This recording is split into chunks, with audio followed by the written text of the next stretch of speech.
High, আপনি বিয়ে করেছেন? শুনেন, আপাতত আমার এই শাড়ি চেঞ্জ করার ব্যবস্থা করেন। আমি কি ব্যবস্থা করবো? সেটা আমি কিভাবে বলবো? আমার সাথে করবেন, দিব।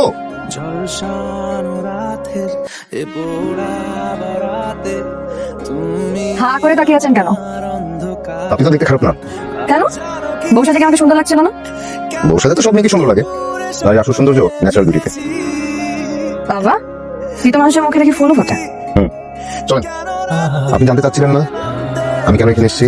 না। আমার মাকে খুঁজতে। একটা জীবন কেটে গেল মিথ্যার উপর। এই মিথ্যার সত্যতা কতটুকু তা জানতে বের হয়েছে। মাকে খুঁজছি, কিন্তু কোথাও খোঁজ মিলছে না। আসলে আমার অবস্থা একই রকম। ছোটবেলায় আমাকে জন্ম দেওয়ার পর মা মারা যায়। তারপর ফুপিতেছি বলবি। মাঝে মধ্যে মনে হয় কি জানেন, আমার মা যদি বেঁচে থাকতেন আমাকে না এতটা ভালোবাসতো না যতটা আমার ফুপু আমাকে ভালোবাসে।